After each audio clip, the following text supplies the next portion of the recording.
नमस्कार साथियों। संसद का ये सत्र अत्यंत महत्वपूर्ण है।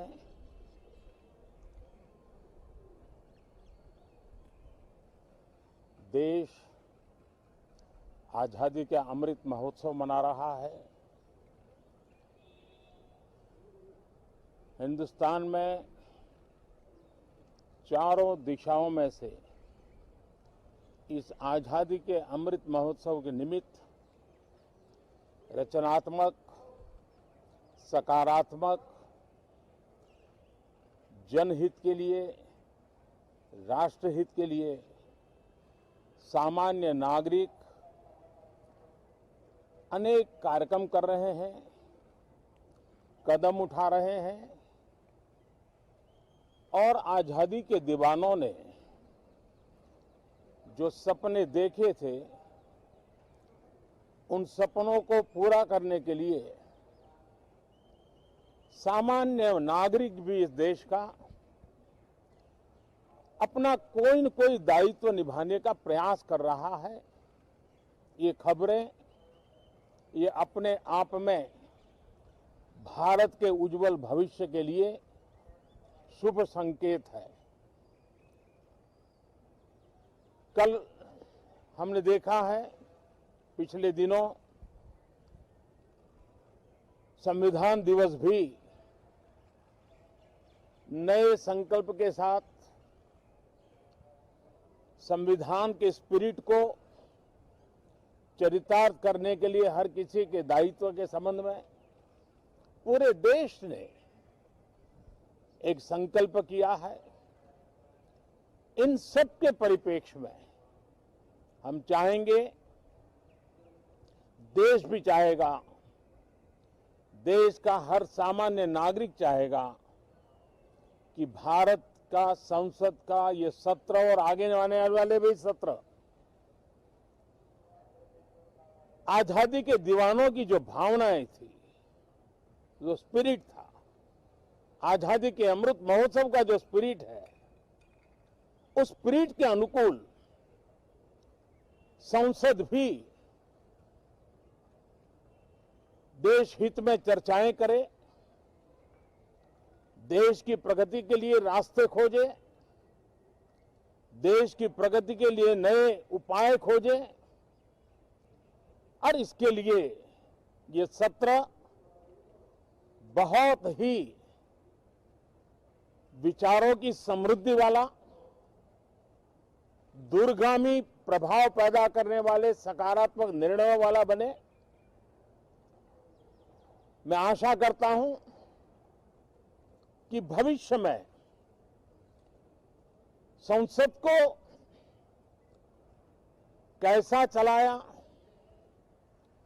कितना अच्छा कंट्रीब्यूशन किया, उस तराजू पे तोला जाए, न कि किसने कितना जोर लगा करके संसद के सत्र को रोक दिया। ये मानदंड नहीं हो सकता है। मानदंड ये होगा कि संसद में कितने घंटे काम हुआ, कितना सकारात्मक काम हुआ। हम चाहते हैं सरकार हर विषय पर चर्चा करने के लिए तैयार है, खुली चर्चा करने के लिए तैयार है। सरकार हर सवाल का जवाब देने के लिए तैयार है और आजादी के अमृत महोत्सव में हम ये भी चाहेंगे कि संसद में सवाल भी हो, संसद में शांति भी हो। हम चाहते हैं संसद में सरकार के खिलाफ, सरकार की नीतियों के खिलाफ जितनी आवाज प्रखर होनी चाहिए हो, लेकिन संसद की गरिमा, स्पीकर की गरिमा, चेयर की गरिमा, इन सब के विषय में हम वो आचरण करें जो आने वाले दिनों में देश की युवा पीढ़ी को काम आए। पिछले सत्र के बाद कोरोना की विकट परिस्थिति में भी देश ने 100 करोड़ से अधिक डोजेज कोरोना वैक्सीन और अब हम 150 करोड़ की तरफ तेजी से आगे बढ़ रहे हैं।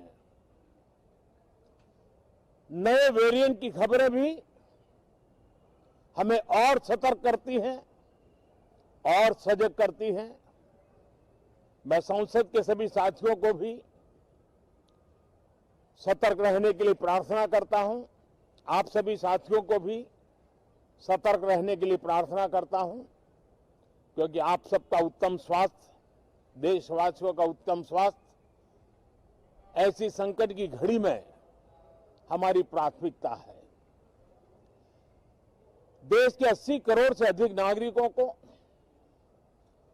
इस कोरोना काल के संकट के में और अधिक तकलीफ न हो, इसलिए प्रधानमंत्री गरीब कल्याण योजना से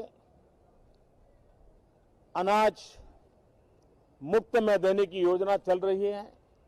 अब इसे मार्च 2022 तक समय आगे कर दिया गया है। करीब 2,60,000 करोड़ रुपए की लागत से 80 करोड़ से अधिक देशवासियों को गरीब के घर का चूल्हा जलता रहे, इसकी चिंता की गई है। मैं आशा करता हूं कि इस सत्र में देश हित के निर्णय हम तेजी से करें, मिलजुल करके करें, सामान्य मानवीय की आशा अपेक्षाओं को पूर्ण करने वाले करें, ऐसी मेरी अपेक्षा है। बहुत बहुत धन्यवाद।